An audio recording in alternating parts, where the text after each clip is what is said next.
دہشت گردی کے واقعات میں مشرقی ہمسائے کا ہاتھ، دہشت گرد افغان سرزمین استعمال کر رہے ہیں۔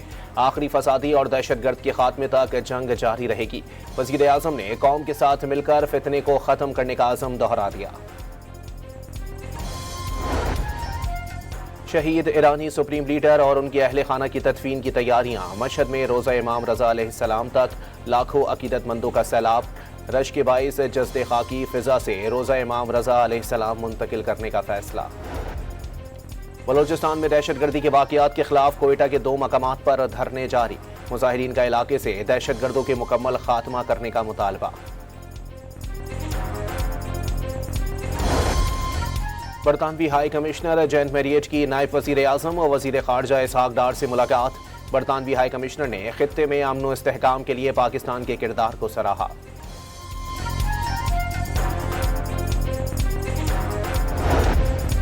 واشنگٹن میں آج اور کل پاک امریکہ تجارتی مذاکرات ہوں گے۔ ترجمان دفتر خارجہ کے مطابق مذاکرات کا مقصد تجارتی تعلقات مزید مضبوط کرنا اور تجارت کو فروغ دینا ہے۔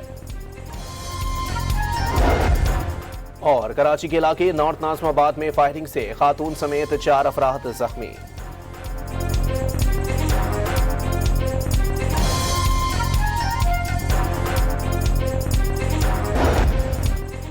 دہشت گردی کے واقعات میں مشرقی ہمسائے کا ہاتھ، دہشت گرد افغان سرزمین استعمال کر رہے ہیں۔ آخری فسادی اور دہشت گرد کے خاتمے تک جنگ جاری رہے گی۔ وزیر اعظم نے قوم کے ساتھ مل کر فتنے کو ختم کرنے کا عزم دہرا دیا۔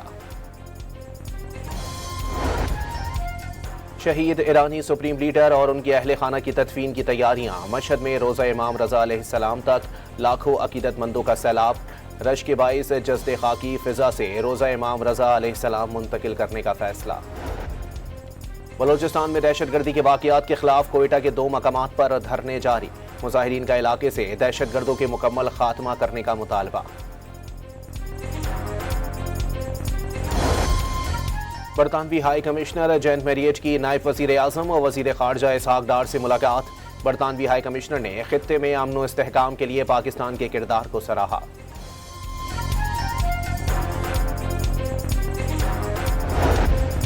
واشنگٹن میں آج اور کل پاک امریکہ تجارتی مذاکرات ہوں گے۔ ترجمان دفتر خارجہ کے مطابق مذاکرات کا مقصد تجارتی تعلقات مزید مضبوط کرنا اور تجارت کو فروغ دینا ہے۔